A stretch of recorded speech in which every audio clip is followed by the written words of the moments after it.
What's up, ladies and gentlemen? Welcome to episode 95 of the Axis of Combat podcast. I'm one half of your host, Hugo the Boss. Hugo got next, joined by my co-host. It's your boy Ray Boogie Kahuna. On today's episode, we're going to be breaking down for the main course, the UFC 314, Volkanovski versus Lopes. We're going to have a little side dish of PFL World Tournament, still in the first round, but this is week 2. And, you know, for some dessert, we got some matchroom boxing. But before we get into any of that, my brother, tell him what the deal is. Like, comment, subscribe, follow Facebook, Twitter, Instagram, and TikTok.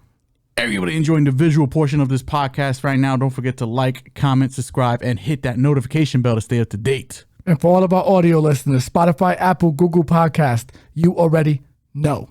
First fight on the card, at women's bantamweight, we have Nora Cornolle, Wonder Nora, going one-on-one with all hail Hailey Cowan. Cornolle, 8-2 overall, fighting out of France, hailing from France, 35 years old. Cowan, 7-3 overall, fighting out of Waco, Texas, 33 years old. I guess we just get the mid-fights out the way. Not too high on either one of these women. Cowan is the worst of the two. I'll list some positive attributes before I ultimately dunk on her here. Cowan's big, physically imposing. She's going to try to walk you down, push you against the cage, take you down, and beat you up. That's kind of her shtick. The stand-up, mediocre, cardio, a bit trash. The further this fight goes along, technique goes right out the window with it. Cornolle, the better fighter overall. Kickboxing background, got a little bit of grappling. She should win this fight, especially if the fight goes later on. Cowan's only way to win is early. She takes it down early, beats her up early. Only path, I think a very unlikely path. Give me Cornolle here. She should win this by decision. The way Cowan gasses, I can see maybe a third round finish, maybe sub, but I'll play it a little safe here. I'll go Cornolle by decision. When I think about Waco, Texas, not many positive things come to mind, and Hailey Cowan isn't going to help the situation. She's not very good. I'm with my brother here entirely.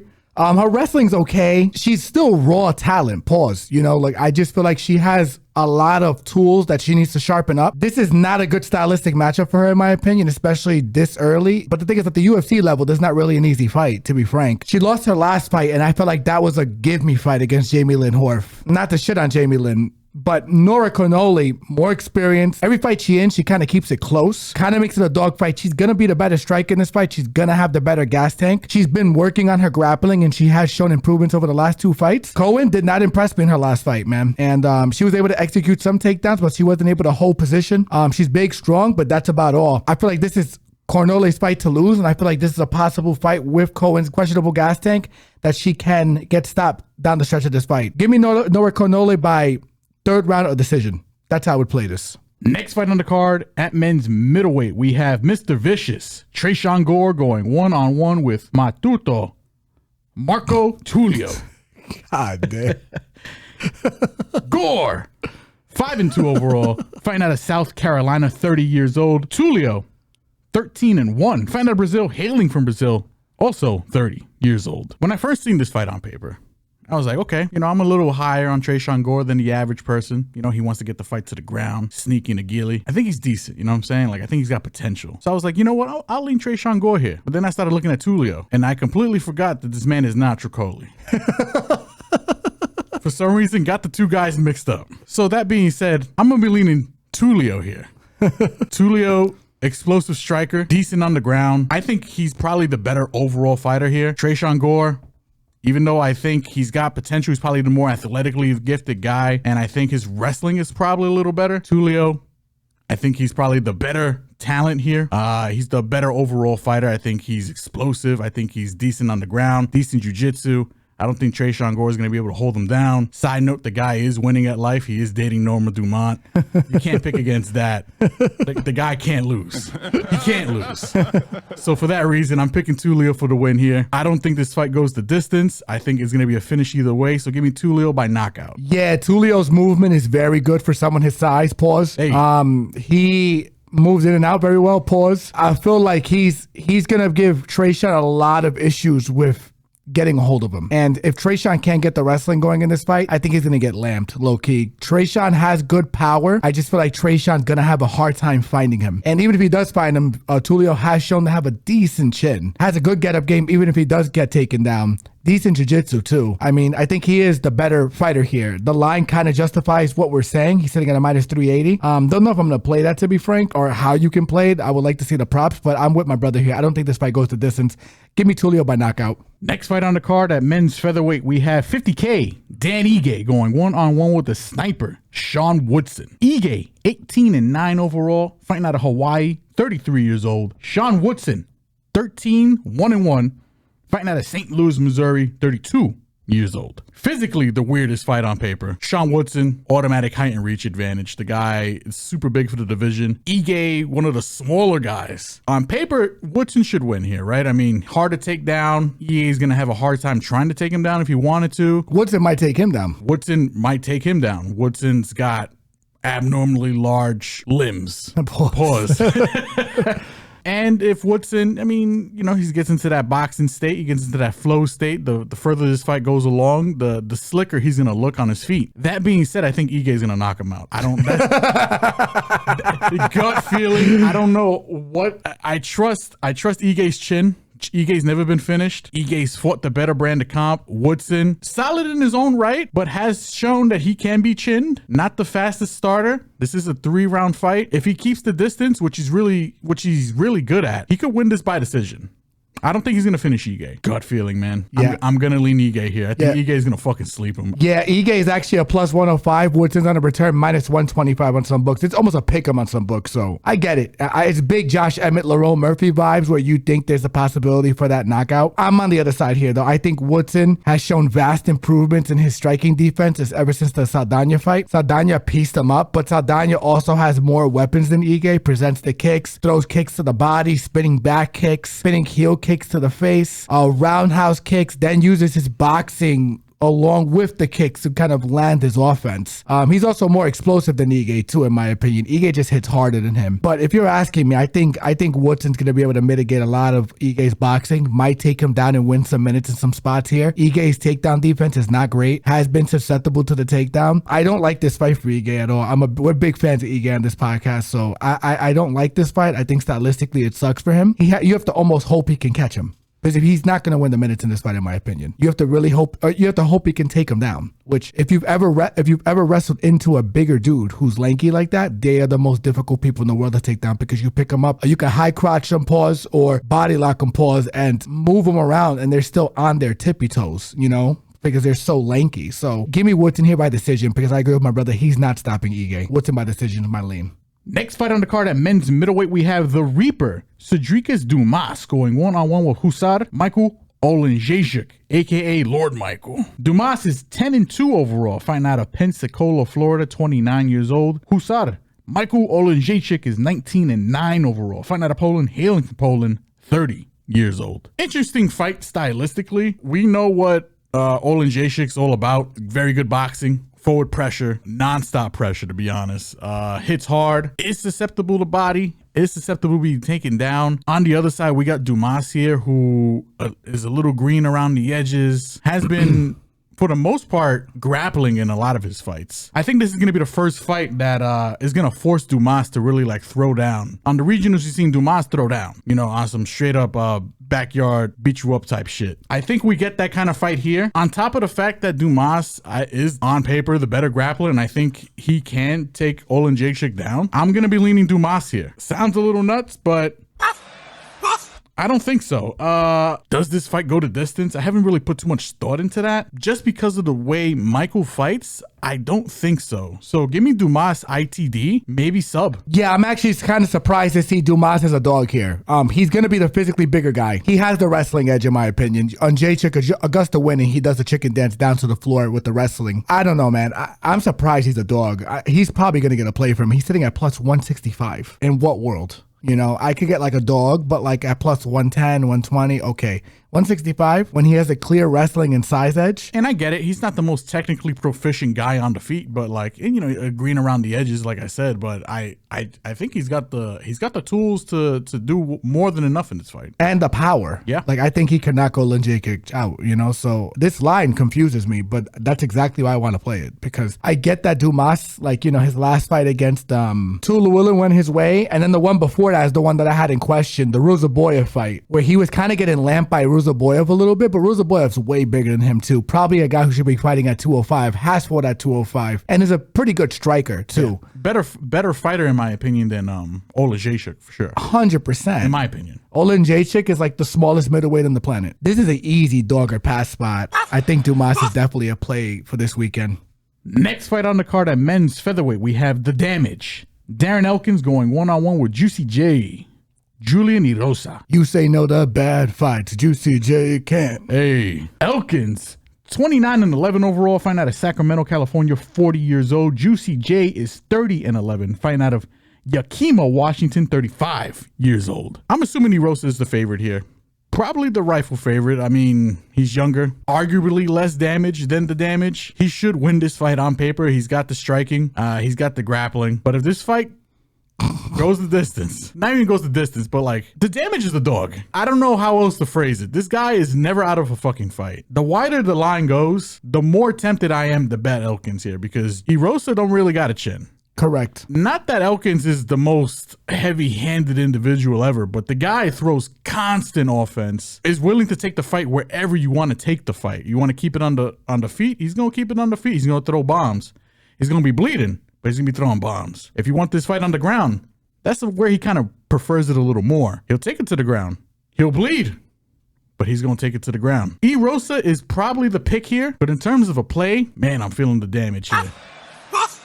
Especially if the line keeps, you know, getting a little wider. But give me Juicy J for the win here. Yeah, it's kind of crazy because most of Juicy J's wins are by sub. I don't see him subbing Elkins. Like, I've seen Elkins put in some deep guillotine, some deep rear naked choke attempts, armbar attempts, and he just figures it out. But it's because he can grapple his fucking ass off. The guy's a fucking zombie. Yeah, you have to literally disconnect him. Yeah. And there's not a lot of people in the UFC who have done that. So for me, it's like you're banking on Juicy J to disconnect him before he gets disconnected. And for me, Juicy J doesn't have the best chin. Like, there's fights where I've seen, you know, he should have been the clear favorite and clearly should have whooped ass and then got stopped. So for me, it's like, this is a guy who won't go away. He's going to have a lot of opportunities probably to land damage, ironically. No pun intended. Bars. You have to play Elkins here. You can't play Julian Erosa at minus 450. No, that's you gross. just can't. That is gross. You just can't. Like, this is a pure EV play here, value, you know, and I feel like there's a lot of upside with Elkins, especially deep into this fight. Pause. Late second round, third round stoppage. So give me Elkins, give me Juicy as the lean, but give me Elkins as the possible dog play here, man.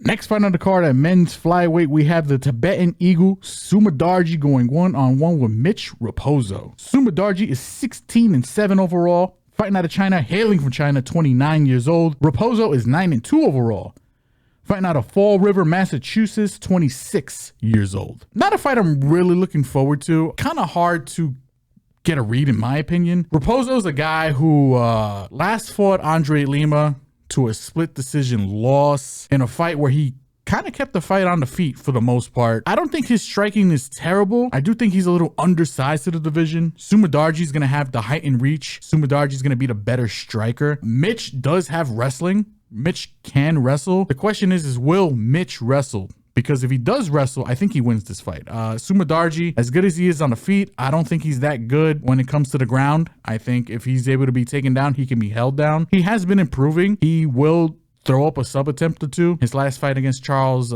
Johnson, kind of back and forth. Another fight where if Charles Johnson just took the man down and held him down, I think it would have been an easier win. I go back and forth. I think if Raposo wrestles, he's definitely the side. I'm not sure what this fight is lined at. I haven't looked at the odds. Minus 225 for Sumudaerji, which I think is nuts. It's probably dog or pass in that case, because Raposo has the wrestling upside. It's tough. He does have the wrestling upside, but he is undersized. And low volume. Very, very low volume. Yeah, I get the line. I'm with you here. I just think that this is this is an ugly fight to bet on. This is a fight that you can either enjoy or go walk your dog and take a shit and come back. Sumudaerji, in my opinion, is not like the most reliable guy either. In term, like from a betting perspective, he's a little inconsistent, and it's the same with his UFC career. It's kind of like, you know, he's got all this potential, and I don't know, man, it's tough. I guess I go back and forth. I feel like I want to lean Raposo. I think I'm gonna pick Sumudaerji here, but I mean, I had low confidence either way. I don't know. It's a coin flip for me. Yeah, for me, it's as simple as Raposo rhymes with bozo, so I'm gonna lean Sumudaerji.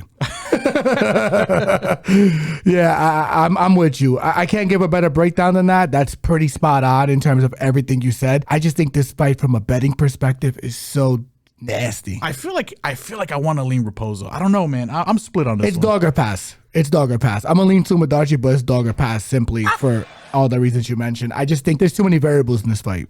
Like, you don't know if it's gonna go to decision. You don't know if it's gonna get finished. You don't know how much Sumudaerji's improved with his grappling. Mitch is the better wrestler on paper, but doesn't go to it, those low volume. So this fight probably has split decision on it. That's something I'd probably be interested in looking at. But to bet like a side here, so much variance. It's variance, man. Yeah. There's a lot of variance there. It just doesn't sit with me well. But split decision, majority decision, interesting.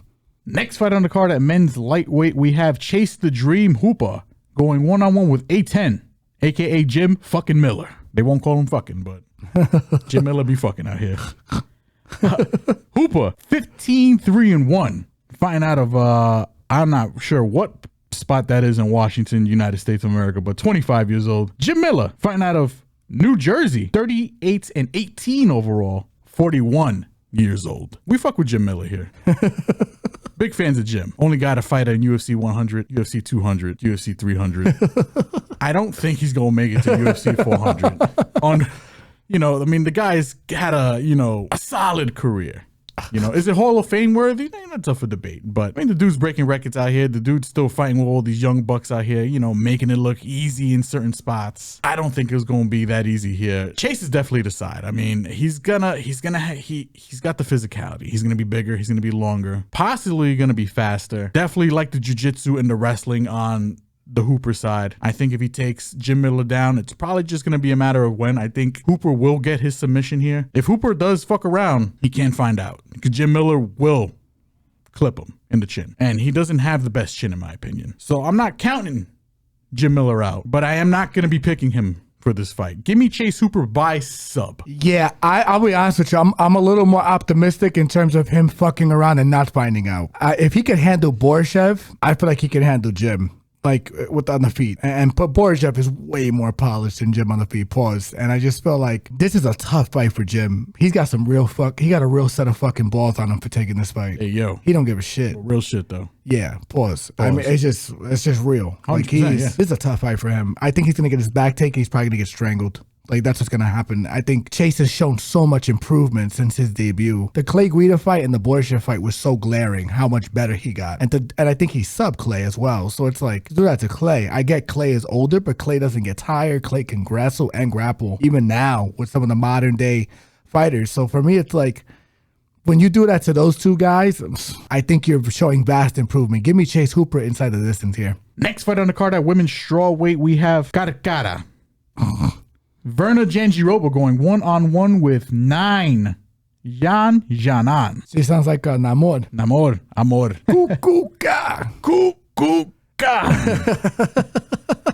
Jandiroba, 21-3 overall. Fighting out of Brazil, hailing from Brazil, 36 years old. Xiaonan is 19-4 overall. Fighting out of Sacramento, California, but repping China, 35 years old. Tough fight. I go back and forth. I think Jandiroba is probably the rifle side here, though. Jan has struggled historically with girls who can wrestle. Most of her losses do come from women who can wrestle. Now, she does train in alpha male. She has been improving in that department, but Jandiroba is very good. She does lack in the striking department. I think if Jan is able to keep her on the outside, poke her up, and pause, and just keep the distance. I feel like it's tough because I do think Jan is the better fighter. She is. The better overall fighter. She is. And if she's a dog, the line's big enough. I think it's very playable. But I do think Jandiroba is going to be the pick here. because of the wrestling. I do think if she wins, it's probably going to be by sub. Jan did go to majority decision with Darren. I think Jandiroba is a little more physically dominant. It's tough. I go back and forth. I'll pick Jandiroba for the win. I do think this is dog or pass, and I don't think Jan is the worst dog in the world to bet on. That's all I got for this one. Yeah, I'm there too. This fight, I agree with you. I think if the line gets disrespectful enough, I think Jan is definitely a play, but the lean has got to be Virna. I feel like Virna should be next in line to get a title shot too. She's been getting snubbed for whatever reason. The UFC just, I guess, doesn't have faith in this poor girl. I do think she loses to Zhang Weili, but at the same time, like, just give her a shot, you know? Jan has made significant improvements in her wrestling takedown defense, is particularly, as you mentioned, working with alpha male. She is the more athletic girl here. She is more explosive, but Virna just has a way of getting to your back. She has fought physical strikers before, and Amanda Lemos, and technical strikers like Marina Rodriguez. And I feel like Jan's kind of in between those two in terms of physicality and skill and footwork. Marina can't stop a fucking takedown. Lemos, not the best takedown defense either. Jan is kind of in the same category, and not to disrespect Jan, when you're getting taken down by Mackenzie Dern, who does not have good entries on her takedowns, there's alarms here. There's alarms, and I feel like people are sleeping on how good Virna is. Now, I understand the line and playing value here. We're Jan homers, so we're trying very hard not to be biased. Like, we've max betted her against Tabitha Ricci. We've played her in a couple of other spots and had great success with her, but we have to be honest with the matchup here. This is not Tabitha Ricci. This fight can be very close, and if it's very close, I'm going to lean the wrestler grappler here, the one that I think controls situations in spots and can get to the back without taking you down, because she did it against Lupe Godinez, who is a superior wrestler as well too, able to get to her back and cage push her in certain situations. Plus the dimensions are actually, if I'm correct, Jan's a little bigger than her. She's 5'5" to 5'3". The reach is actually in Virna's favor by an inch, but I would love to, this is a fight where I would love to see them face off and see like how big they look next to each other. This is a tough fight to call. But I'm going to lean Virna Jandiroba here because I think she has the grappling acumen to control where this fight goes, as well as control and win minutes in this fight. Give me Virna by sub or decision here. Next fight on the card at men's featherweight, we have Thug Nasty Bryce Mitchell going one-on-one with Lord, aka formerly known as Lord Assassin, but his name is still João Silva. Bryce, 17-2 overall, fighting out of Arkansas, 30 years old.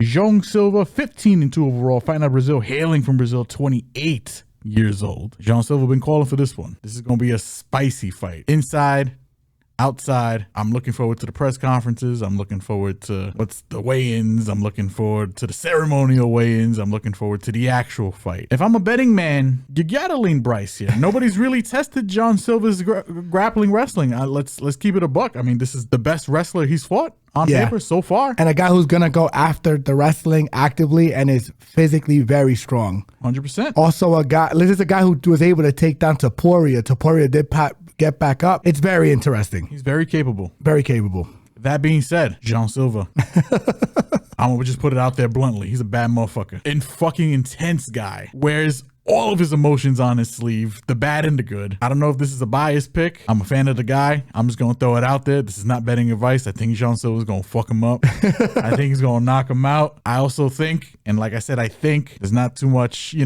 don't have too much evidence to back this claim, but I do think, he's Brazilian. He's got to have some jiu-jitsu in the back pocket. I'm assuming he's decent on the ground. I mean, he trains with the Fighting Nerds guys. I mean, Caio, the head of the table there, and I'm saying he's the Roman Reigns of the group.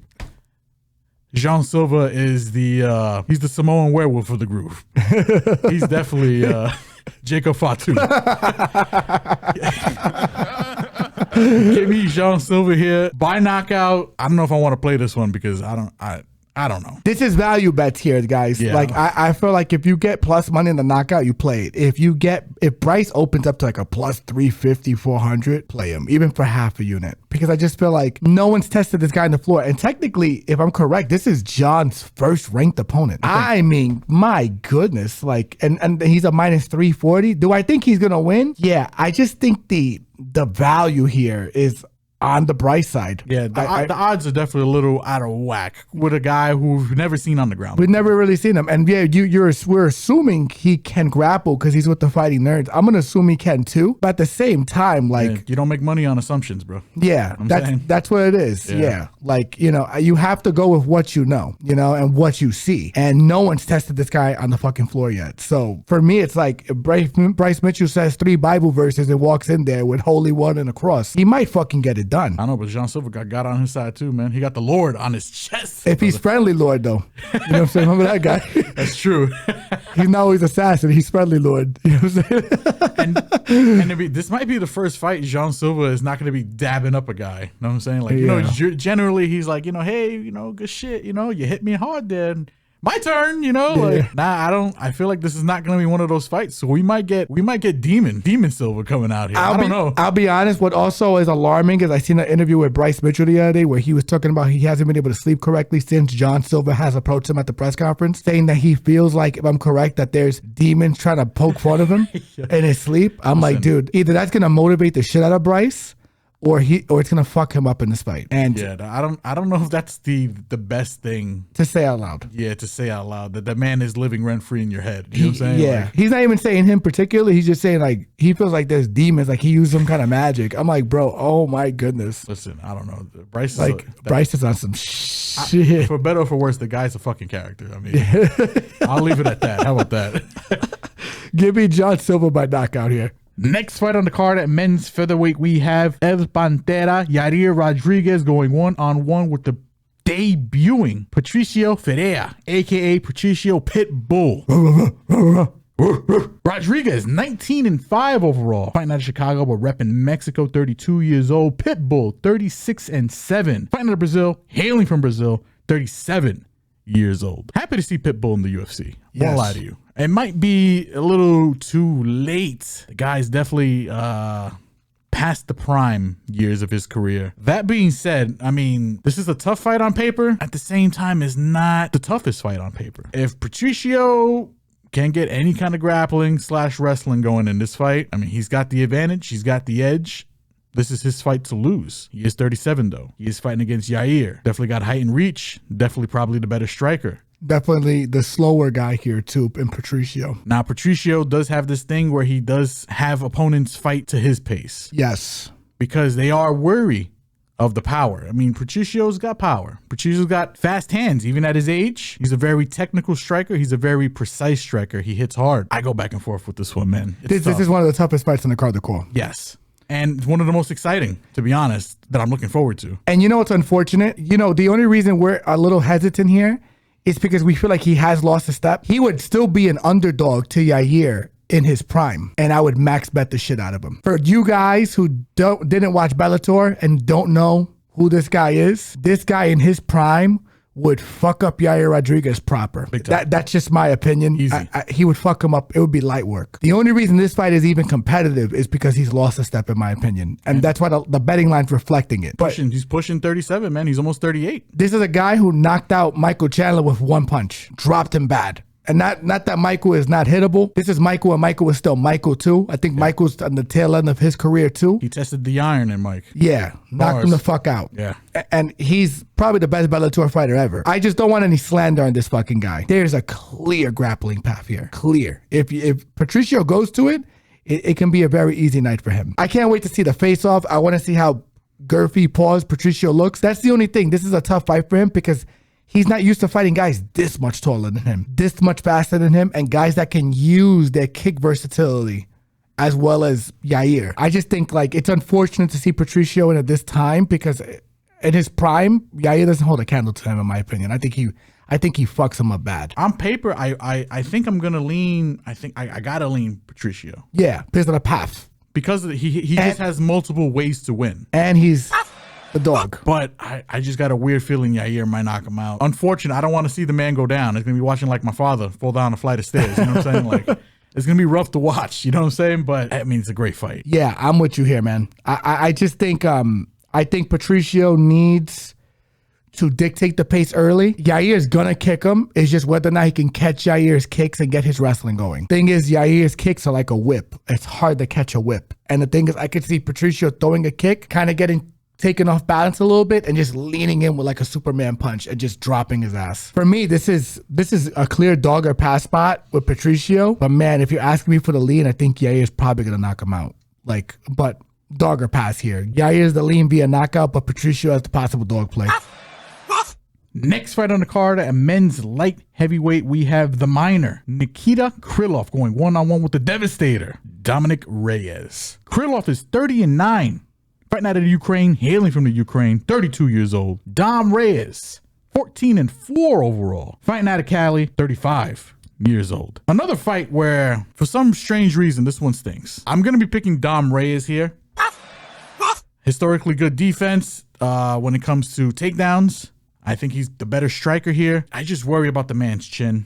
I worry about the man's motivation. But if he's anything like he was a couple years ago, I think he packs up Krylov. Krylov, a very good fighter in his own right. Hits hard. He's Ukrainian, so +5 durability.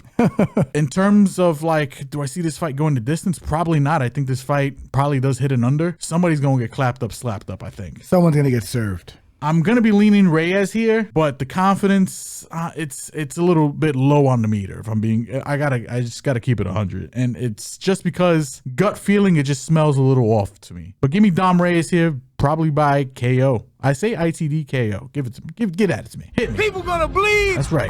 It's gonna get cut open and somebody might die. Yeah, I'm with you on the Dom Reyes dog shot here.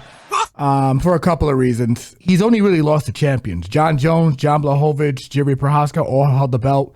I thought he beat John Jones, to be frank. Ryan Spann caught him with a good shot, but Ryan Spann catches anyone in this division with a good shot. It's probably the only reason why we're probably just so high on Ryan Spann in general here. Is just like, we know he's got that kind of talent where he can beat. He can do that to anybody. Guys of Dom Reyes' caliber. Not that Dom Reyes is like a fucking, he's not like lights out like a superstar, but he's a very good, talented fighter. And now you look at his last 2 wins, which were against Dustin Jacoby and Anthony Smith. Anthony Smith, super shop worn. Yeah. That was an easy play for us. We made money on that because we picked Dom Reyes to get the stoppage. Dustin Jacoby, not so shop worn, and was able to pack him up and get him the fuck out of there. The Krylov has been going to his wrestling a lot more recently. I have a hard time believing he's going to be able to get Dom down and hold him down. John Jones couldn't get him down. Jiri took him down, but Jiri took him down out of panic because he was getting fucking lamped. And Jiri's just a fucking physical specimen of a man. Like, yeah. He can accidentally take somebody down. You see what I'm saying? Krylov doesn't possess those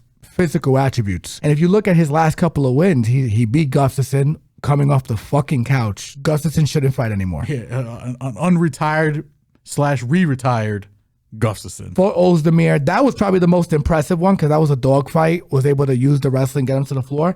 And then he beat Ryan Spann. Ryan Spann, yes, he beat Dom Reyes, but the idea is that like styles make matchups and Ryan can meme anybody, right? So for me, like you're supposed to do that to Ryan Spann. If Dom Reyes and Ryan Spann fought 10 out of 10 times, I guarantee you Dom probably beats him more than 5 times. This is Dom's fight to lose. I'm surprised he's at dog money. He's good off his back foot. His boxing's very good off his back foot. Knocked out a couple of dudes off his back foot with his boxing. Krylov does lean in with his chin. This is a guy who is chinny, has been knocked the fuck out before. I have a hard time believing he's gonna wrestle Dom down. I really do. Dom is not an easy guy to take down. Give me Dom Reyes. He has the dog play, and I think he knocks Krylov the fuck out. Next fight on the card at men's lightweight and is currently constituted the co-main event of the evening. We have Michael Chandler, Iron Mike, going one-on-one with Paddy Pimblett. Paddy the Baddie. Chandler, 23-9, fighting out of Las Vegas, Nevada, 38 years old. Pimblett, 22-3, fighting out of England, repping England, 30 years old. Man, I want to root for Michael Chandler so badly in this fight. Just cards on the table. Not a fan of Paddy. I think the guy's annoying. I think the guy's a little bit overrated. Doesn't deserve half the wins he's gotten in the UFC so far. This might be just a very convenient time of right timing in terms of matchmaking. Yeah. Listen, Michael Chandler on paper is the better fighter, the more experienced fighter, the thicker resume. Another former Bellator guy here. Hasn't had the greatest run in the UFC, but is an exciting fighter. I just got this strange feeling that Paddy is just going to win this for some reason. I don't know what it is. By hook or by crook, even by the judges, possibly. Paddy, his striking is okay.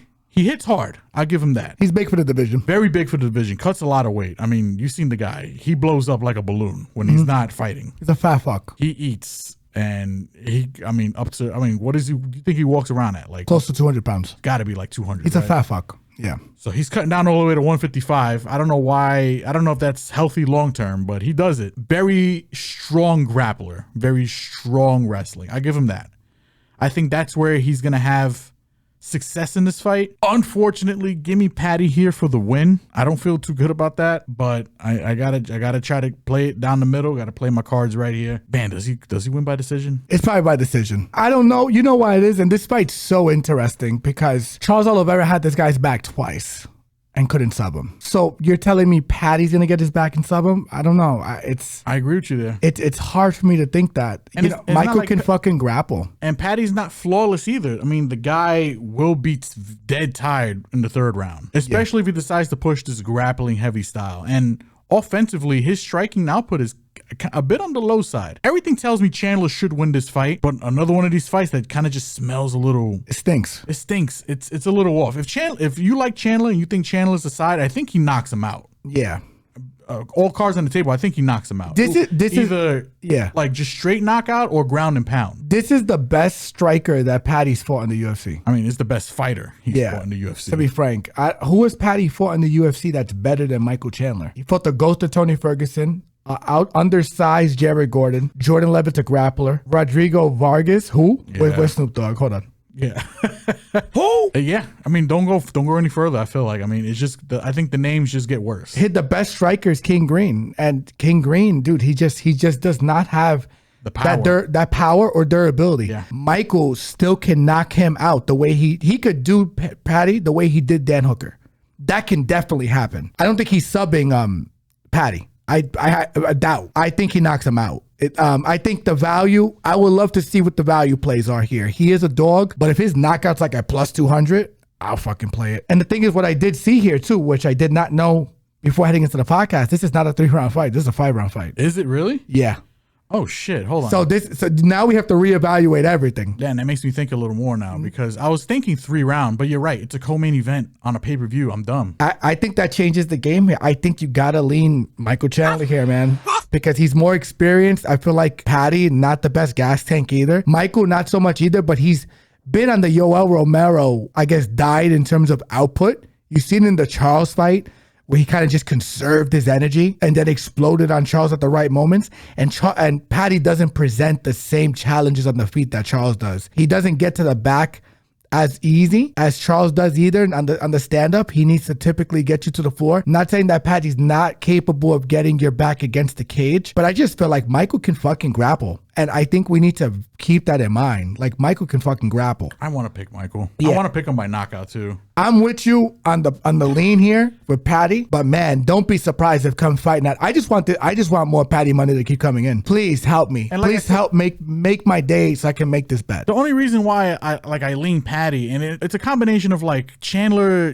sometimes his decision making is not the cleanest. This is probably the weakest competition he's faced in the UFC so far. So, I mean, there's that's an advantage for him. Yeah, it's winnable for both guys. And I would say so, because I think whatever juice Tony Ferguson had, Michael took the last bit of it out of him. Everyone after Chandler that had Tony Ferguson, he was already left for dead, in my opinion. Tony won that first round, and then he took his life the second round, right? So this is definitely, his debut fight was against Dan Hooker. If Dan Hooker fought Paddy Pimblett, it might be a fucking 187. Low key, I would smash Dan Hooker in that spot. You're telling me Chandler can't land damage on this kid? His entries ain't great. You caught Bobby Green. Bobby Green's doesn't hit hard and is slower now and is not as durable. Michael is not durable either. Like, he does get dropped. He's got a flashy chin, but Michael's recoverability is impressive. Yeah. Like, he does recover, and you gotta attribute that to his shape. Yeah, it's just like, are we getting the entertainer Michael Chandler, which we've been seeing lately, or are we gonna get determined, locked in Michael Chandler, who I think if he's locked in could definitely win this fight. See you at the top. See you at the top. 100%. And I mean, listen, Paddy's got UFC momentum behind him too. You know what I'm saying? Like, this is a guy they are actively pushing. And don't get me wrong, he is getting better. I'm not trying to shit on the kid. No, not at all. I just don't think he's what they think he is. I just think he's annoying personally. But I mean, I can't take away the skill. Like, the guy's a good fighter. He's a very good grappler. Yeah. But is he Charles Oliveira? And that's where I'm at. And Michael's back got taken by that guy twice, and Michael looked like he was comfortable. Yeah. So for me, if Paddy takes his back, unless he clubs and subs him, which if Charles had a hard time hurting and clubbing and subbing him, is Paddy going to have the same success? This fight fucking stinks, but like if you're asking me, Michael's the much better fighter. I think, like I said, we'll end it with this because we could talk about this all day. Paddy Pimblin's the lean. Michael Chandler is a possible dog play come fight night. Next fight on the card, and that's currently constituted the main event of the evening for the vacant UFC Featherweight Championship of the world. At featherweight, we have Alexander Volkanovski, aka Alexander the Great, going one-on-one with Diego Lopes. Volkanovski is 26-4, fighting out of Australia, hailing from Australia, 36 years old. Diego, 26-6, fighting out of Brazil. Actually, no, fighting out of Mexico, but repping Brazil, 30 years old. Banger of a fight, banger of a main event. You can argue all you want about whether Diego deserves to be here. You know, maybe he might have leapfrogged a guy or two. He deserves to be here. He deserves to be here. Yeah, he's a bad motherfucker. Guy's an entertaining, exciting fighter, finisher. Bad motherfucker. Bad motherfucker. And I mean, UFC's reward, you know, they're hooking him up. I mean, this guy steps up whenever they need him to step up. The question here is if Volkanovski is washed. Yeah. That is the biggest question here. What's Volkanovski's motivation? What's Volkanovski's mindset? Is Volkanovski still that guy? I mean, back-to-back losses, back-to-back KOs. Both of them bad knockouts too, by the way. The last guy he lost to, Topuria, left the division. Now he's fighting for a vacant title. Motivation-wise, that's got to suck. Because the guy that beat you, you can't get the lick back. Unless you move up again. And, you know, now you're fighting for a vacant title against a guy who's a rising superstar in the company. What's the motivation?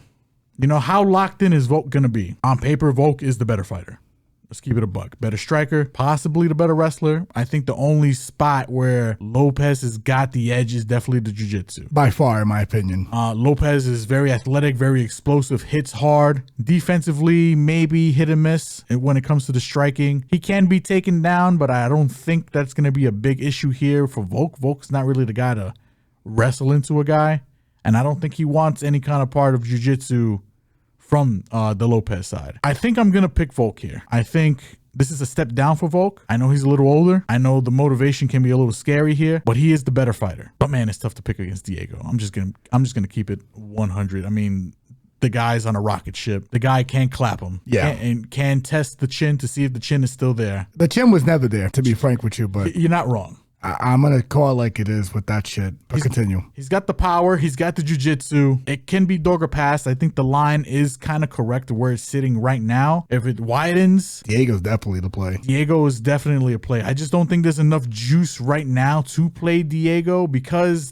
Diego is, again, a step down and does have deficiencies that Volk, if Volk is locked in, can exploit. That being said, just give me Volk here. I don't really have a play. I think this fight probably goes the distance. That's all I got for this one. Yeah, the rightful lean is definitely Volkanovski. Knows how to control space, knows how to make you reset your patterns, knows how to reset patterns. The better wrestler here, arguably, because I don't know if he's going to be able to cleanly take down Diego the same way he took down Brian Ortega, who welcomes the jiu-jitsu, and Yair Rodriguez, who can't wrestle for shit. He's the clear favorite here, in my opinion. I think he's probably going to win this. If you're going to pick him, he's probably going to be a decision. I have a hard time believing he's going to stop Diego Lopes. The problem is that he got knocked out viciously his last two fights. He already didn't have a chin before getting stopped before those two fights, in my opinion. He got dropped. He's been dropped before. He's kind of a flash knockdown guy. Good cardio, which is why I think he has very good recoverability. What I will say is that Volkanovski has the tendency to lean with the jab and kind of leave himself a little open for the counter. Diego Lopes might have the fastest reactive counterpunching / muscle tissue that I've seen in a long time. His ability to land damage over the top of certain punches when slipping and or moving out the way is nasty shit. He did it to Brian Ortega where he pretty much knocked him out and then woke him up with the second punch before he hit the floor. Brian Ortega was also another guy coming off a fucking long layoff. The thing is, Brian can take a shot a lot better than Volkanovski can, and this is a fight where you gotta think that Volkanovski is probably gonna take it a little easy initially because he hasn't been in the octagon in over a year. He did get stopped viciously. The only problem is, and this is why you have to lean Volkanovski, and this is the clear feature on why you have to lean Volkanovski, Diego Lopes doesn't have the footwork that Ilia Topuria has. to lead Volkanovski into spots of the octagon where he's going to be uncomfortable and spots in the octagon where he can't exit. The reason Topuria got the knockout, not only because he has devastating power, he was able to corral Volkanovski into the corner of the octagon where he couldn't exit right and kind of had to stand straight on with Topuria. And you see how hard Topuria hits because he's the first guy to really cleanly knock out Max Holloway, which is, by the way, I do think both of these wins, Topuria a little fraudulent just because I don't think Max is in his prime anymore. I think we started seeing declines 2 fights ago with Max.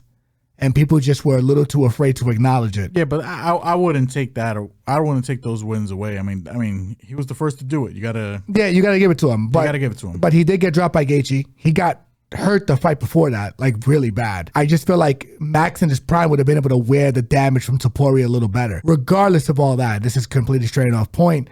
Topuria has exceptional footwork in terms of getting you into spots of the octagon. Like great boxers, like Tank Davis, it's the same thing. He makes his reads. He's a slow starter, like Topuria, makes his reads and is able to make you make decisions that will fuck you up and make you make bad decisions because he's able to dictate the pace of the fight. In this case, Diego has not been able to show me he's able to do that. Volkanovski is a guy who can implement that and make Diego fight at his pace. I would love to see what this line looks like close to the fight night. I might even flip picks here. But as of today, as of the recording of this podcast, I am with my brother. You have to lean Volkanovski by decision here. I think that's how he wins. Give me Volkanovski by decision with a possible change later in the week after face-offs and after seeing how these motherfuckers are talking. Maybe I might lean Diego as a possible dog or pass spot here. But as of right now, I'm leaning Volkanovski via decision.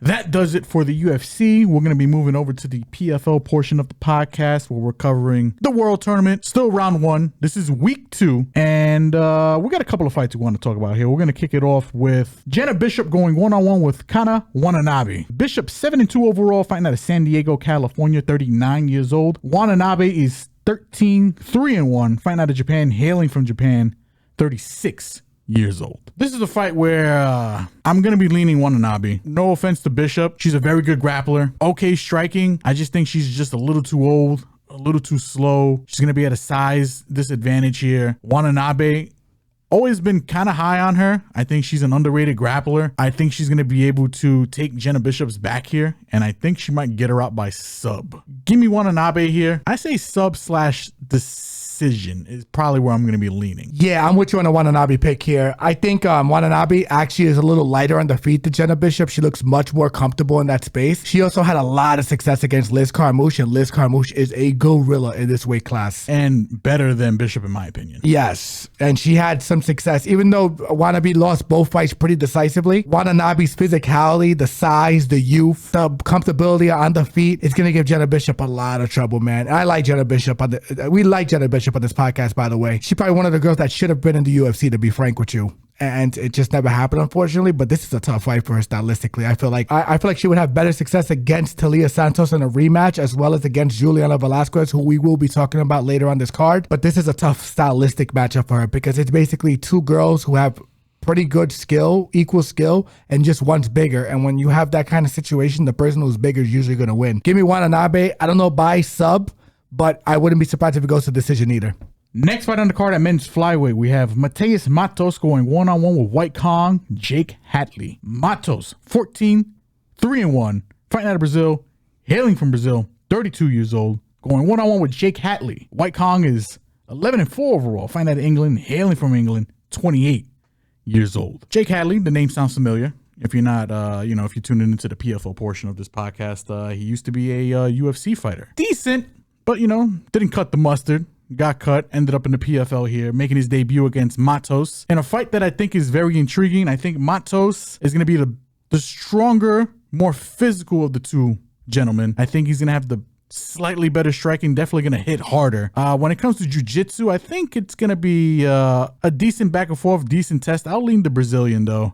Where I do worry is that Matos can gas, and Jake Hatley, that's where I can see him taking over in this fight. So from a betting perspective, I like Matos, probably ITD early. If you like the Jake Hatley side, it's probably Jake Hatley late rounds or decision. But I think Matos is the better fighter, so I'm going to be leaning Matos here for the win. Yeah, if we're looking at the caliber of competition, like Matos fought Peter Yan. And when you're fighting Peter Yan, getting knocked out by Peter Yan isn't such a bad thing. Jake is going to have the measurables here, but I do feel like Matos can take him down because Jake likes to play off his back a little too much. If you look at like the girth of these two gentlemen, pause, I feel like Matos is going to be the stronger guy in there, even though Jake has 2 inches in height on him and 3 inches in reach on him, if I'm correct. This will be a line play too, like dog or pass, because I can see this fight ending in submission because I think this fight ends up on the floor more times than not. But as a lean, I'm going to lean Matos. I'll say with a moderate degree of confidence because he has been out the UFC in a while and Jake Hatley's coming out of the UFC. That might work in his advantage because maybe Jake thinks this is an easy fight. Plus, this is a late opponent change, but I think this late opponent change favors Matos more than it favors Jake. Even though Jake was going against a guy that he knew was going to wrestle him down, but I think Jake was going to be comfortable with letting himself get taken down, just working off his back with the jiu-jitsu because his jiu-jitsu is filthy on the floor. But Matos is a good grappler. I think he's the better wrestler. I think he's the better striker too. Give me Matos here, probably ITD, but we'll see as it gets closer to the fight how we're going to play this. Next fight on the card at women's flyweight, we have Liz Carmouche, Gorilla going one-on-one with Ilara Joanne, a.k.a. Arya Stark. I don't know, that might be copyright infringement, but you know, we'll let that one slide. Carmouche, 22-8, fighting out of San Diego, California, 41 years old.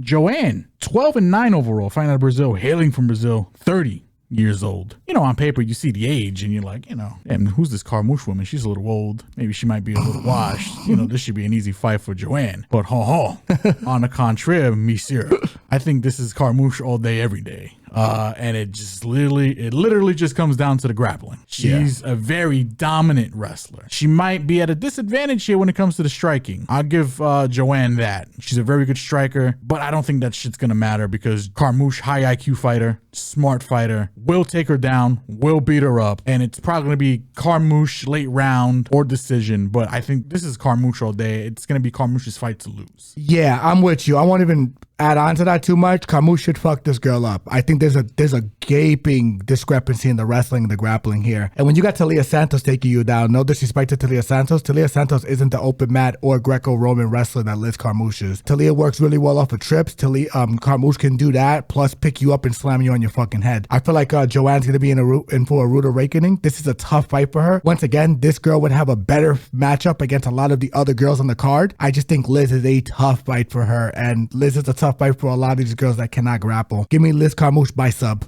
Next fight on the card at men's bantamweight, we have Kazumov going one-on-one with Justin Wenzel. Kazumov, 16-1, fighting out of Russia, hailing from Russia, 30 years old. Wenzel, 10-2 overall, fighting out of Colorado, 33 years old. I'll start on the Wenzel side, just to get him out the way. Interesting character. When I say character, I mean literally character. I mean, the guy, he might be, listen, I'm a DBZ fan. You and me both are, brother, right? You know? Yep. We could appreciate, you know, the Dragon Ball connoisseurs. Goku and Vegeta's on the wall. Wait, take a look, you know what I'm saying? This man walks around with a scouter on his face in all his fights. Decent wrestler, okay striking. That's all I really got to say about the guy. He's going to lose this fight. He's stepping in last minute against a Russian killer here in Kazumov. When you can say Kazum twice in the first and last name, it's a problem. When the name ends in OV, you know it's a fucking problem. This guy he's the better wrestler. He hits harder. He's gonna take him down. He's gonna fuck him up. And for a guy who likes to cosplay as Dragon Ball Z characters, I think in the what do they call it? The smart cage. He's gonna end up looking like Yamcha. Give me Kazumov by ground and pound. I think he's gonna finish this man. Well, for one, Wenzel, fuck you, because it was very difficult to find a good picture to crop your face to put your ugly ass on the PFL banner. Put on this graphic here, you know what I'm saying? Like it's. Oh my goodness! I had to dig deep for that pick. That's one. The graphics department was working in overtime. When I say graphics department, I mean me. The department is mad. the Kazumov's gonna be mad at you when you start talking a gang of shit, because that's what you do before every fight. As Joe Rogan told Brendan Schaub when he asked him how he think he would do against Cain Velasquez in a wrestling match, and then Brendan said he'd be surprised. Joe said to him, "I think you'd be surprised. I think he'd fuck you up." Wenzel, I think Kazumov will fuck you up.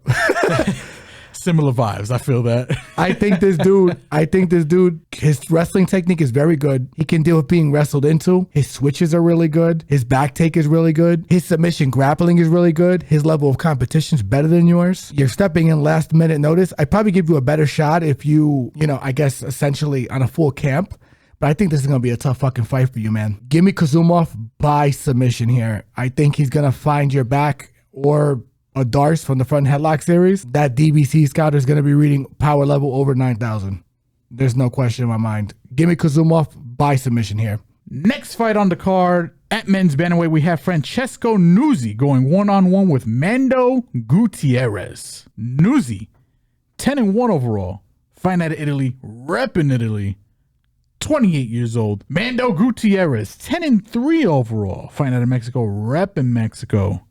Also 28 years old. I'm just going to cut straight to the chase. I like Nuzzi here. I know Mando is a former, Dana White Contender Series fighter. Made his debut in the Contender Series.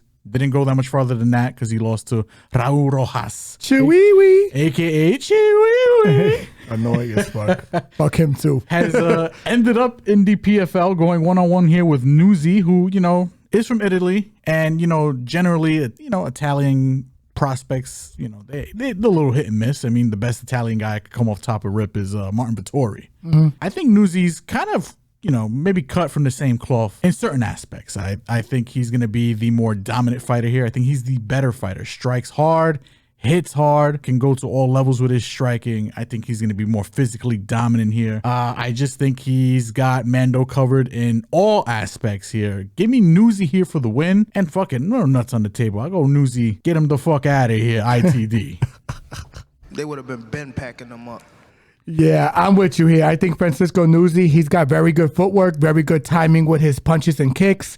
Beat Sopaj, who we're very high on this podcast, even though he got flatlined by Vinicius Oliveira. I think Sopaj is the goods, low-key, and he's in the UFC right now. He got a split decision over him, and I thought he did win that fight. I think Mando Gutierrez makes questionable decisions in the octagon, likes to jump guillotine a lot, likes to give up position when he's going for submissions, which is a big no-no in MMA, especially when you can wind up on bottom. Nuzzi can control you from the top position. Nuzzi should be able to land the more damaging shots. People will question his fight against Mokhtar because he was getting lapped with the left hook in that fight. Mando does not have a good left hook like that guy. Mokhtar is a very good striker. The fight ended in eye poke, and you can question whether or not Nuzzi was looking for a way out. I'm not. I think that was just a bad matchup. It was a bad night. He did get poked distinctly in the eye. You could make a good argument that he could not see out of the eye anymore. I think Mando Gutierrez is not on that guy's level, and I think Nuzzi packs him the fuck up. Low key. They would have been packing. Give me Francisco Nuzzi by knockout. Next fight on the card, at men's bantamweight analyst, currently constituted the co-main event for the PFL evening. We have Leandro Higo going one-on-one with Josh Rittenhouse. Higo, 23-6 overall. Fighting out of Brazil, repping Brazil, 36 years old. Rittenhouse, 20-5 overall. Fighting out of Spokane, Washington, 35 years old. Not Higo's original opponent. He was preparing for a more intimidating opponent, in my opinion, Magomed Magomedov. Guy that was probably going to beat him low-key. A guy who I was definitely going to be picking. Josh Rittenhouse here stepping in last minute. Definitely not Magomed Magomedov. Yes. I'm going to be leaning Higo here. Higo, more experience. Higo, the better submission artist, in my opinion. Nothing against Rittenhouse. I think Rittenhouse is a dog. He's got good cardio. He's got good wrestling. Higo's had to fight guys like Sabatello, calling him a fucking bum and berating him. And, a guy who I think Higo's going to be able to cover him. I think Higo's going to be able to hold Rittenhouse down, and Rittenhouse very susceptible to submissions. Considering the last-minute nature of the fight as well, I got to lean Higo here. He's the favorite. He's the rightful favorite. Give me Higo to pack my boy up, Rittenhouse, the finisher. I think he's going to finish him. Pause. By submission. Yeah, Josh Rittenhouse is like a seasoned journeyman, but not really because he only has 5 losses on his resume. He fought Marlon Moraes when Marlon Moraes was still Marlon Moraes, to be frank. Bars. And I feel like that was probably one of the best versions of Marlon. He took his ass whooping like a man in that fight and actually made it to the decision. Very good wrestling. Not very good wrestling. Decent wrestling. Decent shot selection. Tough as hell. He's going to be there for all 3 rounds. I just feel like taking this fight against Leandro Higo on short notice is a tough ask. He's fought Aaron Pico, Darren Caldwell, Danny Sabatello. He's lost in those fights, but he actually had good moments in some of those fights. Good ground game, decent wrestling, can implement the wrestling offensively. Very good takedown defense against everyone but Sabatello, to be frank. Decent striking, decent power, pretty underrated submission game. I feel like this fight is going to be submission or decision. I don't know how it's going to go, but Josh Rittenhouse has never been knocked out. He has been controlled and got controlled by Brady Hiestand on The Ultimate Fighter. Could Leandro implement that? I don't think he's going to need to, but he can go there. I feel like this is Leandro's fight to lose. Give me Leandro Higo by submission or decision here, and I'm going to fade Josh Rittenhouse, even though I respect his MMA journey.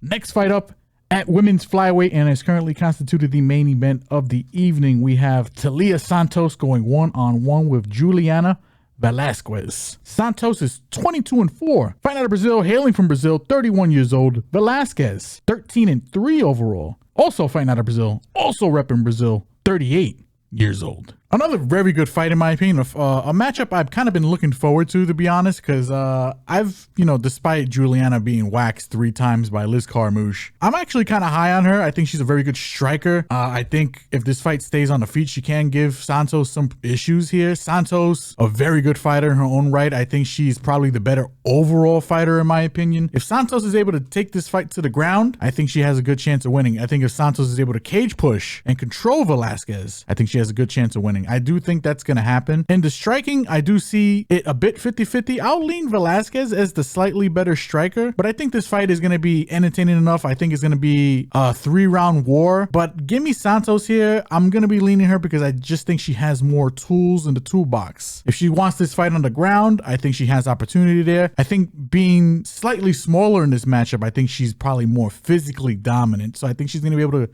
control Velasquez against the cage. And I think she can keep up again with the striking. So give me Talia here to squeak out a split decision win. Yeah, this fight can look anywhere between a split decision to a dominant win for Talia, in my opinion. Juliana Velasquez is the better boxer. This fight can be very interesting on the feet, but I just feel with the takedown and grappling deficiencies that she has relative to Talia Santos, and plus being 38 years old, she's going to have a hard time dealing with Talia. Talia arguably beat Valentina. I scored the fight for her. You could argue she beat Blanchfield. It was very close. I gave it to Blanchfield, but it was very close and I could see it the other way around. I just feel like outside of this Sheva, Talia is going to be able to do what she wants on the floor to everyone. The Sheva and Liz Carmouche rather. Everyone else is going to have a very hard time with her in this division. Juliana has a chance to win this fight.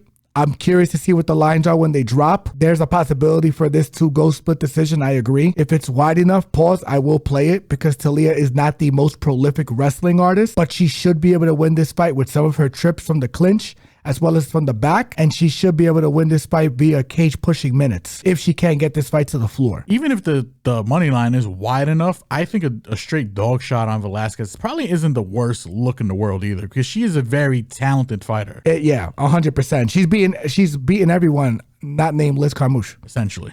You know, and no disrespect to Talia. I don't know if Talia is the wrestler that Liz is. No. I think Liz is a little better, but I think Talia is a better jiu-jitsu player than Liz, and that's close too. So you gotta lean Talia, but man, I'm curious as to see what this line is. But give me Talia by decision and or submission. And that does it for, the PFL section of this combat cast. We're going to go right along into the matchroom boxing, right into the sweet science, and we'll kick it off with a co-main event. We got Raymond Ford, the Savage, going one-on-one with Gunnerman Thomas Matisse. Ford, 16-1-1, fighting out of Jersey, 26 years old. Matisse, 22-4-1, fighting out of Cleveland, Ohio, 34 years old. Yeah, this is one of the more interesting fights for next weekend. Ray Ford getting acclimated to his new weight class. I feel like Thomas Matias can present some problems. He is going to be bigger than Ray by 3 inches. He's going to have the longer reach. Hey yo. The only issue with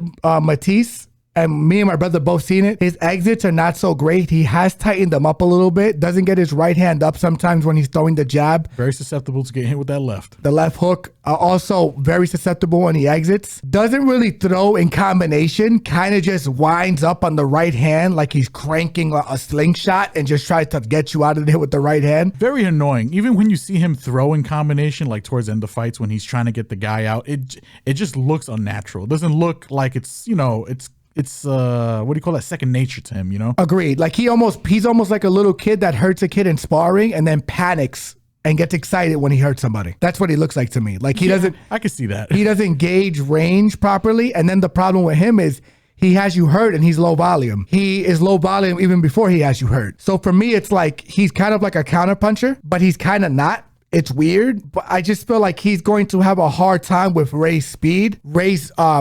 mixture of the body and the headshots with the jab. Ray is a good counterpuncher in his own right. Ray has fought the better brand of competition. Ray is a very, very good technical boxer and very defensively sound. And the man can throw in combination pretty decently too. Yes, he can. I feel like Matisse's low volume, as well as his exits and his fight IQ when he has someone hurt, because I haven't really seen him hurt anyone and then really get him the fuck out of there. Even Rocky Hernandez had him hurt in some spots and didn't really capitalize. Had Pitbull Cruz hurt in one spot. Didn't really get him out of there when he could have got him out of there after you hurt him. Matisse also has issues with leaning with the head a little bit. He was beating up Rocky Hernandez's last fight and leaned and got the fight stopped. And to be fair, he was whipping Rocky Hernandez's ass. All credit to him. I just feel like from Rocky Hernandez to Ray Ford, this is a big step up in competition. Ray looked very good in his last fight at this weight class. Dominated the fight. Did not expect him to dominate as well as he did. Matisse, even though he has the dimensions, I feel like this is going to be a very tough fight for him. The only reason I will say it's a little interesting is because of the line. Ray sitting at a minus 1100, which I don't agree with. Matisse at a plus 620, which I don't agree with. I feel like Ray and him could have a mirror match, and this fight could be a little bit closer than it probably needs to be, because I can see Ray also being hesitant to enter the space, because he's not a marauder that comes forward either. He's a guy that's very technical, likes to fight on the outside. This fight can be very boring, ladies and gentlemen, but that's why it's a little bit hard to cap in a way. But if you had to ask me who goes forward more, who applies pressure more, who throws more in combination, who throws more volume, who's more defensively responsible, it's all on the Ray Ford side. I have to lean Ray Ford by decision here. He doesn't finish at more than a 50% clip. He's not a big puncher. This is upper weight class. Give me him by decision against a man in Batista who has never been stopped. Moving right along to the main event for this Matchroom card, we have Jared Boots Ennis going one-on-one with Eimantas Stanionis. I hope I got that name correctly. And this is for the Ring Magazine, the IBF World, and the WBA World Welterweight titles. Boots, perfect, 33-0, fighting out of Philly, 27 years old. Eimantas, also perfect, fighting out of Oxnard, California, 30 years old. Yeah, this is a fight where I feel like the line is a little justified. Ennis is sitting at a minus 750. I know he didn't get to finish his last two fights because it was against a guy who can fight off his back foot. And Mani is not going to do that. Amani's going to walk forward. He's going to lean with the good power jab that he has. He's probably going to have some success against Ennis early because he does hit hard. He's a good forward puncher, very good left hook. Ennis, not the most defensively responsible boxer. The only issue is that this is a guy who's 5'8" with a 68-inch reach going against a guy who is 5'10" with a 74-inch reach. Ennis has the dimensions here. I think he's the bigger puncher. He's the more gifted athlete here. Stanionis hasn't fought anyone that's as gifted as this guy. He's fought guys that are big, just not as physically fast, light in their feet, and counter punchers like Ennis. I feel like they're setting up Ennis to get a knockout in this fight, considering he did not get the knockout his last fight. He is an all-action fighter. This should be an all-action fight. And if Amani cannot get him out before the fourth round, he's probably not going to get a knockout. He does not have a knockout past the fourth round. And if you can't fight 12 rounds against Boots Ennis, you might be in some shit. Give me Boots Ennis to get this done via mid to late round stoppage. And that does it for this episode's combat coverage. We covered some UFC. We covered some more PFL, even more than we did last week. And of course, we had to sprinkle in some of that boxing. But, that does it. My brother, take us home. Like, comment, subscribe, follow Facebook, Twitter, Instagram, and TikTok. Everybody enjoying this visual portion of this podcast, please don't forget to like, comment, subscribe, and hit that notification bell to stay up to date. And for all of our audio listeners, Spotify, Apple, Google Podcast, you already know. Love you guys. Holla at you guys. Follow us on all social media platforms. We didn't cover the entire PFL card. We covered most of it, though, at least the big name fights. We also have some of the more fights on the boxing card. Follow us on social media platform for that, for bets that we may or may not give and parlays we may give with the fights that we did cover. Keep the subscribers coming. We love the love. We're getting bigger and bigger every day. Pause. Hey, yo. Holla at you guys. See you guys next week for episode 96. We got big things to come. Holla at you guys. Love you guys. Later.